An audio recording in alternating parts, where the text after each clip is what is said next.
Guys ಎಲ್ಲರೂ ನಮಸ್ಕಾರಗಳು. ಮತ್ತೊಮ್ಮೆ ಕಿರಣ್ ಇನ್ಸೈಟ್ ಟಾಪ್ ಗೆಟಿಂಗ್ ಅಪ್ಡೇಟ್ಗೆ ಸ್ವಾಗತ. ಮೊದಲನೇ ಅಪ್ಡೇಟ್ಗೆ ಹೋಗ್ಬಿಡೋಣ, ಯಾವ್ದೇ ಡಿಲೇ ಇಲ್ದಂಗೆ. ಇದು ಗುಡ್ ನ್ಯೂಸ್ ಅಂತ ಹೇಳೋದು ಇಲ್ಲ ಬ್ಯಾಡ್ ನ್ಯೂಸ್ ಅಂತ ಹೇಳೋದು ಅಂತೂ ಗೊತ್ತಾಗ್ತಾ ಇಲ್ಲ. BCCI ಅವರು ಒಂದು ಬಿಗ್ ಮೂವ್ ಮಾಡಿದ್ದಾರೆ. ಅದೇನಂದ್ರೆ ಈ ಸಲ 2026 ಓಪನ್ ಸೆರೆಮನಿನ ಕಾಲ್ ಆಫ್ ಮಾಡಿದ್ದಾರೆ.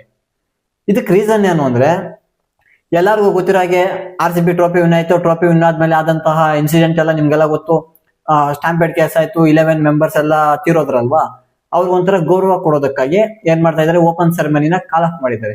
ಹೌದು, ಈ ತರ ಇನ್ಸಿಡೆಂಟ್ ಆದ್ಮೇಲೆ ನೀವು ಅದು ಬೇರೆ ಸ್ಟೇಡಿಯಂ ಅಲ್ಲಿ ಆಗಿದ್ರೆ ತಲೆ ಕೆಡ್ಸ್ಕೊತಾ ಇದ್ದಿಲ್ಲ. ಬೇರೆ ಸ್ಟೇಡಿಯಂ ಅಲ್ಲಿ ಏನಾದ್ರು ಓಪನಿಂಗ್ ಮ್ಯಾಚ್ ಆಗಿದ್ರೆ ಅಲ್ಲಿ ನಮ್ಗೆ ಅನ್ಸ್ದಂಗೆ ಓಪನ್ ಸೆರೆಮನಿನ ಇಡ್ತಾ ಇದ್ರು. ಇದು ಯಾಕೆ ಇನ್ಸಿಡೆಂಟ್ ಆಗಿರೋದು ಚಿನ್ನಸ್ವಾಮಿ ಸ್ಟೇಡಿಯಂ ಅಲ್ಲಿ, ಮತ್ತೆ ಓಪನಿಂಗ್ ಮ್ಯಾಚ್ ಕೂಡ ಚಿನ್ನಸ್ವಾಮಿ ಸ್ಟೇಡಿಯಂ ಅಲ್ಲಿ ಆಡ್ತಾ ಇರೋದು. ಆದ್ರಿಂದ ಒಂಥರ ಇದು ಅಗೌರವ ತಂದಂಗೆ. ಈ ತರ ಇನ್ಸಿಡೆಂಟ್ ಆದ್ಮೇಲೆ ನೀವು ಓಪನಿಂಗ್ ಸೆರೆಮನಿನ ನೀವು DJ ಹಾಕೊಂಡು ಒಂಥರ ಎಂಜಾಯ್ ಮಾಡ್ಕೊಂಡು ಅದೆಲ್ಲ ಮಾಡಿದ್ರೆ ಒಂಥರ ಅವ್ರಿಗೆ ಅಗೌರವ ತಂದಂಗೆ. ಆದ್ರಿಂದ BCCI ಕಡೆಯಿಂದ ಬಿಗ್ ಮೂವ್ ಮಾಡಿದೆ. ಇದೊಂಥರ ಒಳ್ಳೆ ನ್ಯೂಸ್ ಅಂತಾನೆ ಹೇಳ್ಬೋದು. ಯಾಕಂದ್ರೆ ನಮ್ಗೇನು ಓಪನಿಂಗ್ ಸೆರೆಮನಿ ಅವಶ್ಯಕತೆ ಇಲ್ಲ. ನಮ್ಗೆ ಬೇಕಾಗಿದ್ದೇನು ಚಿನ್ನಸ್ವಾಮಿ ಸ್ಟೇಡಿಯಂ ಅಲ್ಲಿ ಮ್ಯಾಚಸ್ ನ ಆಡ್ಬೇಕಾಗಿತ್ತು. ಇದು ಹೆಂಗೋ ಫೈನಲಿ ಮ್ಯಾಚಸ್ ನ ಆಡ್ತಾ ಇದಾರೆ. ಓಪನ್ ಸೆರೆಮನಿ ಇದ್ರು ಒಂದೇ, ಇಲ್ಲ ಅಂದ್ರೆ ಒಂದೇ, ಅದು ಅವಶ್ಯಕತೆ ಇಲ್ಲ ನಮ್ಗೆ. ಮ್ಯಾಚಸ್ ಆಡ್ತಾ ಇದಾರಲ್ಲ, ಅಷ್ಟು ಮಾತ್ರ ಸಾಕು. ಇದೊಂಥರ BCCI ಕಡೆಯಿಂದ ಒಳ್ಳೆ ಮೂವ್ ಅಂತಾನೆ ಹೇಳ್ಬೋದು. ಅಪ್ಡೇಟ್ ನಂಬರ್ 2, ನಮ್ಮ RCB ಪ್ಲೇಯರ್ ಆದಂತಹ ನುವಾನ್ ತುಷಾರ ಅವ್ರಿಗೆ ಇನ್ನೂ ಶ್ರೀಲಂಕನ್ ಬೋರ್ಡ್ ಕಡೆಯಿಂದ ಕ್ಲಿಯರೆನ್ಸ್ ಸಿಕ್ಕಿಲ್ಲ ಅಂತೆ. ಹೌದು, ಆದ್ರಿಂದ ಇವರು 2026 IPL ನ ಮಿಸ್ ಮಾಡ್ಕೊಳ್ಳೋ ಸಾಧ್ಯತೆ ಜಾಸ್ತಿ ಇದೆ ಅಂತೆ. ಅಪ್ಡೇಟ್ ನಂಬರ್ 3, ಒಂದು ಪ್ರಾಡ್ಕಾಸ್ಟ್ ಮಾಡ್ಬೇಕಾದಾಗ ಪ್ರಾಡ್ಕಾಸ್ಟ್ ನಲ್ಲಿ ಜಿತೇಶ್ ಶರ್ಮಾಗೆ ಒಂದು ಕ್ವಶನ್ ಕೇಳಿದ್ದಾರೆ. ಅದು ಏನಂದ್ರೆ, ಈ ಸಲ 2026 ಅಲ್ಲಿ ಆರೆಂಜ್ ಕ್ಯಾಪ್ ಹೋಲ್ಡರ್ ಯಾರಾಗ್ತಾರೆ ಅಂತ. ಅವ್ರು ಮುಲಾಜಿಲ್ದಂಗೆ ವಿರಾಟ್ ಕೊಹ್ಲಿ ಅಂತ ಹೇಳಿದ್ದಾರೆ. ಹೌದು, ಯಾಕೆ ಆಗ್ಬಾರ್ದು ಅಂತ ಹೇಳ್ತೀನಿ. ಸಖತ್ ಪ್ರದರ್ಶನ ಕೊಡ್ತಾ ಇದಾರೆ. ಇಂಡಿಯಾ ಕಡೆನೂ ODIs ಅಂತ ಬಂದಾಗ, ಮತ್ತೆ ಲಾಸ್ಟ್ ಸೀಸನ್ ಅಷ್ಟೇ RCB ಕಡೆನೂ ಸಖತ್ ಆಡ್ತಾ ಇದಾರೆ. ಅದು ಈಗ ಅಗ್ರೆಸಿವ್ ಮೋಡಲ್ ಆಡ್ತಾ ಇದಾರೆ. ಮತ್ತೆ ಈಗ ಪ್ರಾಕ್ಟೀಸ್ ಮ್ಯಾಚ್ ಐತಲ್ವಾ, ಅಲ್ಲೂ ಸಖತ್ ಟಚ್ ಅಲ್ಲಿ ಕಾಣಿಸ್ತಾ ಇದಾರೆ. ಯಾಕೆ ಆಗ್ಬಾರ್ದು ಅಂತ ಹೇಳ್ತೀನಿ. ಇವ್ರದೇ ಇದೆ ಅಲ್ವಾ 2016 ರೆಕಾರ್ಡ್ 973 ರನ್ಸ್ ಸಮಥಿಂಗ್. ಆ ರೆಕಾರ್ಡ್ ನ ಈ ಸೀಸನ್ ಬ್ರೇಕ್ ಮಾಡ್ತಾರೆ ಅಂತ ಜಿತೇಶ್ ಶರ್ಮಾ ಹೇಳ್ತಾ ಇದಾರೆ. ಇವ್ರು ಹೇಳ್ದಂಗೆ ಆಗ್ಬಿಟ್ರೆ ನಮ್ಮ RCB ಫ್ಯಾನ್ಸ್ ಮತ್ತೆ ವಿರಾಟ್ ಕೊಹ್ಲಿ ಫ್ಯಾನ್ಸ್ಗೆ ಇನ್ನೊಂದು ಖುಷಿ ಇರಲ್ಲ. ಹೌದು, ನಾವೆಲ್ಲ ಅದಕ್ಕೆ ನಾವು ವೇಟ್ ಮಾಡ್ತಾ ಇರೋದು. 2016 ತರ ಇನ್ನೊಂದು ಯಾವ್ದಾದ್ರು ಇಯರ್ ಆಡ್ಬಿಡ್ಲಿ ವಿರಾಟ್ ಕೊಹ್ಲಿ, 2016 ರಿಮೈಂಡ್ ಮಾಡ್ಲಿ ಅಂತಾನೆ ನಾವು ಆಸೆ ಪಡ್ತಾ ಇದೀವಿ. ನೋಡೋಣ ಏನಾಗುತ್ತೋ. ಇವ್ರು ಹೇಳ್ದಂಗೆ ಏನಾದ್ರು ಆ ರೆಕಾರ್ಡ್ ನ ಬ್ರೇಕ್ ಮಾಡ್ತಾರೋ ಇಲ್ವೋ ನೋಡೋಣ. ಅಪ್ಡೇಟ್ ನಂಬರ್ 4, ನಮ್ಮ RCB ನ್ಯೂ ಚೇರ್ಮನ್ ಆದಂತಹ ಆರ್ಯಮನ್ ಬಿರ್ಲಾ ಅವರ ಸಹೋದರಿ ಅನನ್ಯ ಬಿರ್ಲಾ ಒಂದು ಸ್ಟೇಟ್ಮೆಂಟ್ ಕೊಟ್ಟಿದ್ದಾರೆ. ಅದೇನಂದ್ರೆ, ನಮ್ಮ RCB ನೇಮ್ ಚೇಂಜ್ ಆಗಲ್ಲವಂತೆ. ಹೌದು, ನಾವೆಲ್ಲ ಏನ್ ಅನ್ಕೊಂಡಿದ್ದೆ ಅಂದ್ರೆ, ಏನಾದ್ರೂ ಓನರ್ಶಿಪ್ ಚೇಂಜ್ ಆದಾಗ ನಮ್ಮ RCB ನೇಮ್ ಚೇಂಜ್ ಆಗುತ್ತೆ ಅಂತ ಎಲ್ಲ ಅನ್ಕೊಂಡಿದ್ರಿ. ಆತರ ಎಲ್ಲ ಬೇಜಾರಾಗಿತ್ತು. ಏನಾದ್ರೂ ನೇಮ್ ಚೇಂಜ್ ಆಗೋ ತರ ಇದ್ರೆ ಬೇಜಾರಾಗ್ತಾ ಇತ್ತು. ಯಾಕಂದ್ರೆ ನಾವ್ ಆಗ್ಲಿಂದಾನು RCB ರಾಯಲ್ ಚಾಲೆಂಜರ್ಸ್ ಬೆಂಗಳೂರು ಅನ್ನೋದಕ್ಕೆ ನಾವು ಒಂಥರ ಒಗ್ಗೂಡ್ಕೊಂಡಿದ್ವಿ. ಒಂಥರ ಬೇರೆ ಏನಾದ್ರು ಇವಾಗ ರಾಯಲ್ ಚಾಲೆಂಜರ್ಸ್ ಜಾಗದಲ್ಲಿ ಬೇರೆ ಹಾಕಿದ್ರೆ ಒಂಥರ ಸೆಟ್ ಆಗ್ತಾ ಇದ್ದಿಲ್ಲ ಅಂತ ಹೇಳ್ಬೋದು. ಇವಾಗ ನಮ್ಗೆ ಗುಡ್ ನ್ಯೂಸ್ ಏನಂದ್ರೆ, ಆ ನೇಮ್ ನ ಚೇಂಜ್ ಮಾಡ್ತಾ ಇಲ್ವಂತೆ. ಅದೇ ನೇಮ್ ಇರುತ್ತೆ, ರಾಯಲ್ ಚಾಲೆಂಜರ್ಸ್ ಬೆಂಗಳೂರು ಅಂತ. ಅಪ್ಡೇಟ್ ನಂಬರ್ 5, ಎಲ್ಲರಿಗೂ ಗೊತ್ತಿರಾಗೆ ಹರ್ಷಿತ್ ರಾಣಾಗೆ ಇಂಜುರಿ ಆಗಿತ್ತು.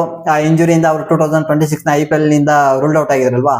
ಅವ್ರ ಪ್ಲೇಸ್ಗೆ ರಿಪ್ಲೇಸ್ ಆಗಿ ನವದೀಪ್ ಸೈನಿನ ತಗೊಂಡಿದ್ದಾರೆ. ಹೌದು, ನಮ್ಮ RCB ಪ್ಲೇಯರ್. ಅವ್ರೇನು ಅಷ್ಟೊಂದು ವರ್ಸ್ಟ್ ಬೌಲರ್ ಅಲ್ಲ, ಬ್ಯಾಡ್ ಬೌಲರ್ ಅಲ್ಲ, ಚೆನ್ನಾಗೇನೆ ಮಾಡ್ತಾರೆ, ಪರವಾಗಿಲ್ಲ. But like to like replacement ಅಂತ ಹೇಳಕ್ಕಾಗಲ್ಲ. ಬಟ್ ಒಂದ್ ರೇಂಜ್ ಪರವಾಗಿಲ್ಲ ಅಂತಾನೆ ಹೇಳ್ಬೋದು. ಅಪ್ಡೇಟ್ ನಂಬರ್ 5, BCCI ಕಡೆಯಿಂದ ಒಂದು ಬಿಗ್ ಬ್ರೇಕಿಂಗ್ ಅಪ್ಡೇಟ್ ಬರ್ತಾ ಇದೆ. ಅದೇನಂದ್ರೆ, 2026 ಇಂದ 2027 ವರ್ಲ್ಡ್ ಕಪ್ ಇದೆ ಅಲ್ವಾ, ಅಲ್ಲಿ ತನಕ ನಮ್ಮ ಇಂಡಿಯಾದಲ್ಲಿ ಹೋಸ್ಟ್ ಮಾಡೋ ಹೋಮ್ ಮ್ಯಾಚಸ್ ನ ಶೆಡ್ಯೂಲ್ ಅನೌನ್ಸ್ ಮಾಡಿದೆ. ಹೌದು, ನೀವು ಯಾರ್ಯಾರ ಮೇಲೆ ಆಡ್ತಾರೆ, ಯಾವ್ಯಾವ ದೇಶದ ಮೇಲೆ ಆಡ್ತದೆ ಅಂತ ಇಲ್ಲಿ ನೋಡಿ, ಇಲ್ಲಿ ಡಿಸ್ಪ್ಲೇ ಮಾಡಿದ್ದೀನಿ.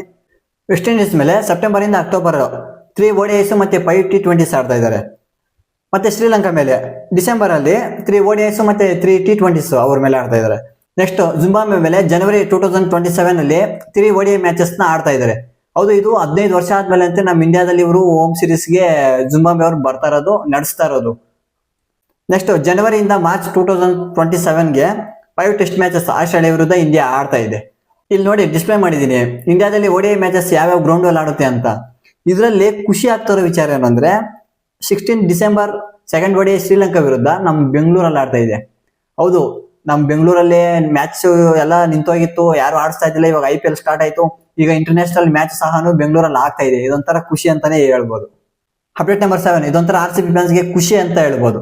ಯಾಕಂದ್ರೆ ಜಾಸ್ ಹಜಲ್ವುಡ್ ಬೆಂಗಳೂರಿಗೆ ಎಂಟ್ರಿ ಕೊಟ್ಟಿದ್ದಾರಂತೆ. ಮತ್ತೆ ನಮ್ಮ IPL 2026 ಗೆ RCB ಸ್ಕ್ವಾಡ್ ಜೊತೆ ಜಾಯಿನ್ ಆಗಿದ್ದಾರೆ. ಬಟ್ ಇವರು ಸ್ಟಾರ್ಟಿಂಗ್ ಮ್ಯಾಚಸ್ ಆಡಲ್ಲ, ಕೆಲವೊಂದು 2 to 3 ಮ್ಯಾಚಸ್ ಆಡಲ್ಲ, ಆಮೇಲೆ ಆಡ್ತಾರೆ. ಬಟ್ ಟೀಮ್ ಜೊತೆ ಟ್ರಾವೆಲ್ ಮಾಡ್ತಾರೆ, ಟೀಮ್ ಜೊತೆ ಇರ್ತಾರೆ. ಇವ್ರದ್ದೇನೋ ಸ್ವಲ್ಪ ಇದೆಲ್ಲ ವರಿ ಆಗ್ಬೋದಲ್ಲ, RCB ಜೊತೆನೆ ಇದು ಮುಗಿಸ್ಕೊಂಡು ಪರ್ಫೆಕ್ಟ್ ಆಗಿ ಫಿಟ್ ಆಗಿ ನೆಕ್ಸ್ಟ್ RCB ಕಡೆ ಮ್ಯಾಚಸ್ ಆಡ್ತಾರೆ. ಅಪ್ಡೇಟ್ ನಂಬರ್ 8 ಏನು ಅಂದ್ರೆ, ಪ್ಯಾಟ್ ಕಮಿನ್ಸ್ ಒಂದು ಸ್ಟೇಟ್ಮೆಂಟ್ ಕೊಟ್ಟಿದ್ದಾರೆ. ಇವ್ರಿಗೆ ಏನಾದ್ರು ಇಂಜುರಿ ಎಲ್ಲ ಏನು ಇಲ್ದಂಗೆ ನಾರ್ಮಲ್ ಆದ್ರೆ ಇವ್ರು ಸೆಕೆಂಡ್ ಹಾಫ್ ಅಲ್ಲಿ ಆಡೋ ಸಾಧ್ಯತೆ ಇದೆ ಅಂತೆ. ಸೆಕೆಂಡ್ ಹಾಫ್ ಇಲ್ಲಾಂದ್ರೆ ಪ್ಲೇ ಆಫ್ಸ್ ಏನಾದ್ರು ಎಂಟ್ರಿ ಕೊಟ್ರೆ ಅಲ್ಲಿ ಆಡ್ತಾರಂತೆ. ನಾವೆಲ್ಲ ಅನ್ಕೊಂಡಿದ್ದೇನೆಂದ್ರೆ ಇವರು ಒಂದು 2 to 3 ಮ್ಯಾಚಸ್ ಆದ್ಮೇಲೆ ಆಡ್ತಾರೆ ಅನ್ಕೊಂಡಿದ್ರೆ, ಬಟ್ ಇವ್ರು ಹೇಳ್ತಾ ಇದಾರೆ ಸೆಕೆಂಡ್ ಹಾಫ್ ಅಲ್ಲಿ ಇಲ್ಲ ಪ್ಲೇ ಆಫ್ಸ್ ಎಂಟ್ರಿ ಕೊಟ್ಟಾಗ ಅಲ್ಲಿ ಆಡ್ತಾರಂತೆ. ಇದು ಇವತ್ತಿನ ಟಾಪ್ ಕ್ರಿಕೆಟಿಂಗ್ ಅಪ್ಡೇಟ್ಸ್ ಆಗಿದ್ದು. ವಿಡಿಯೋ ಇಷ್ಟ ಆಗಿದೆ ಅನ್ಕೋತೀನಿ. ವಿಡಿಯೋ ಇಷ್ಟ ಆಗಿದ್ರೆ ಲೈಕ್ ಮಾಡಿ, ಶೇರ್ ಮಾಡಿ, ಮತ್ತೆ ಸಬ್ಸ್ಕ್ರೈಬ್ ಮಾಡ್ಕೊಳ್ಳಿ ಅಂತ ಹೇಳ್ತಾ ಮತ್ತೆ ಸಿಗೋಣ ಮುಂದಿನ ವಿಡಿಯೋದಲ್ಲಿ. ಅಲ್ಲಿ ತನಕ ಟೇಕ್ ಕೇರ್, ಬಾಯ್.